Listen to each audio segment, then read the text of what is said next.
सभी दर्शकों को मेरा राधे राधे। आज हम बात करेंगे गोचर फल को कैसे देखा जाता है, गोचर फल में वेद कैसे देखा जाता है। जब हमने इस पे एक पिछले वीडियो बनाया हुआ है, कौन सा ग्रह किस भाव में उत्तम फल करता है। बहुत कुछ उत्तम फल करने के लिए अष्टक वर्ग भी देखे जाते हैं, उनके बलाबल को देखा जाता है।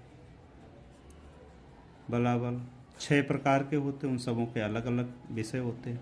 लेकिन हम यहाँ एक सामान्य सी बात करना चाह रहे हैं, गोचर में वेद कैसे लगता है। जैसे कोई ग्रह आया है और वो गोचर के हिसाब से ये बता रहा है कि मैं शुभ फल करूँगा, लेकिन जातक को शुभ फल नहीं मिल रहा है। 1 2 3 4 5 6 7 8 9 जातक को शुभ फल नहीं मिल रहा। आखिर क्यों नहीं मिल रहा, उसका वजह क्या है। जैसे मान लेते हैं आपके पास कोई आया, आपने उसके सूर्य को देखा कि चंद्रमा से सूर्य तीसरे भाव में है तो उत्तम फल करेगा। आपने उसको बोल दिया कि भाई इस समय तुम्हारा ये काम सरकारी बन जाएगा, लेकिन उसका काम नहीं बन रहा है।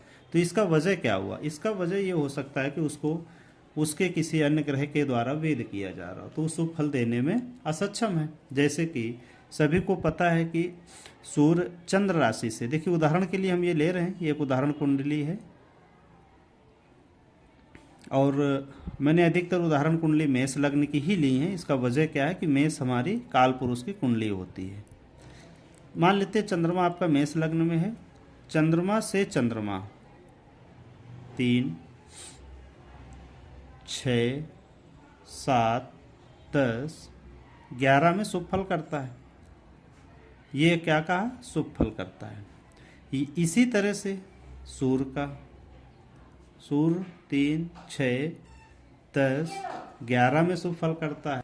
तो हमने क्या बताया, सूर्य का शुभ गोचर फल 3 6 10 11 होता है।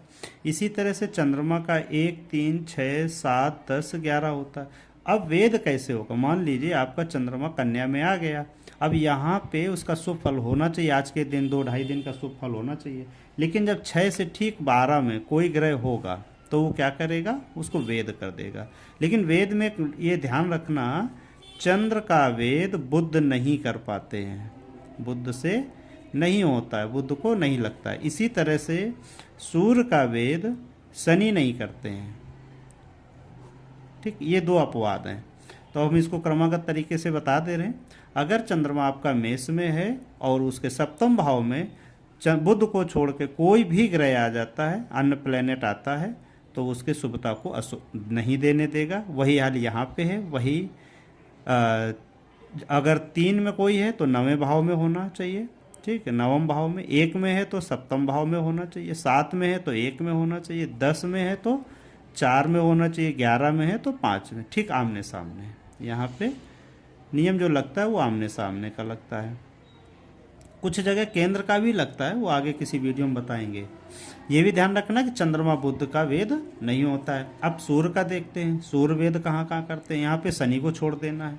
3 6 10 11 का ठीक सामने कौन सा होगा, 3 का ठीक 9, 6 का क्या होगा 12, 10 का क्या होगा 4, 11 का क्या होगा 5। अगर इन भावों में शनि को छोड़कर कोई अन्य ग्रह है तो सूर्य अपना शुभ फल देने में असमर्थ हो जाएगा।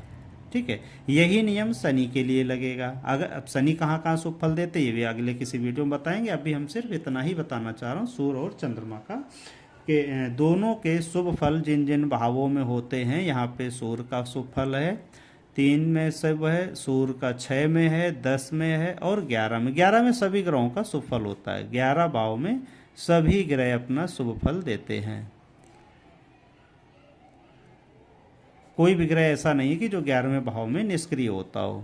ठीक, अब यहाँ पे जो हमने पिछली क्लास में एक बात बताई थी आप लोगों को कि अगर कोई ग्रह, उसमें हमने बताया था तारा 9 तारा पद्धति में, 9 तारा विधि में बताया था। मान लेते हैं चंद्रमा मेष लग्न वालों को कन्या में जब आएगा तो वो शुभ फल देगा, लेकिन तारा पद्धति के हिसाब से यहाँ पे संपत्ति में आ रहा है। ठीक है, लेकिन यहाँ पे अगर बुध को छोड़कर कोई दूसरा ग्रह है, सपोज शनि है, तो ये क्या उसको शुभ फल देगा, नहीं देगा। क्यों? क्योंकि इसने उसको वेद कर दिया है। इसी तरह से अगर युति में है, इसी तरह से दृष्टि में है, तो उसके शुभ फल में कुछ कमी जरूर कर देगा। जो वो शुभता देना चाहता है उसमें कमी कर देगा, माइनस कर देगा, ये निश्चित बात है। क्यों? दूसरे भाव का, दूसरे ग्रह का भी अस्तित्व अपना होता है, वो अपना भी काम करेगा। सपोज जैसे आपने दूध लिया, पका दिया, उसमें दूध के बाद उसमें एक नींबू गिर गया, तो उसने कोई अपना काम किया, नींबू ने अपना काम किया और दूध ने अपना काम, तो दूध और नींबू के मिश्रण से दही बन जाएगा। ठीक है, तो यहाँ पर भी इसी तरह से रिएक्शन होते हैं, कुछ न कुछ अलग उसमें निकल के बाहर आता है। तो ये था गोचर पद्धति में वेद विधि, वेद होता है। ठीक है, इसी तरह से तारा वेद भी होते हैं, नक्षत्र वेद है ना। नक्षत्र वेद भी किसी अगली क्लास में बताऊंगा। नक्षत्र वेद का सप्तशलाका बनती है और उसमें देखा जाता है कि नक्षत्र वेद कर रहा है। अगर नक्षत्र वेद करता है तो वो भी नक्षत्र शुभ फल नहीं देने पे प्रॉमिस करता है। तो इस तरह से आज जाना हमने कि सूर्य का एवं चंद्रमा का गोचर फल कैसा होता है। ठीक है, अब यहाँ पे हमने क्या कहा, शनि, सूर्य का वेद शनि नहीं करते हैं और चंद्र का वेद बुध नहीं करते हैं। दोनों का संबंध क्या है? शास्त्रकारों ने पिता पुत्र का संबंध बताया है।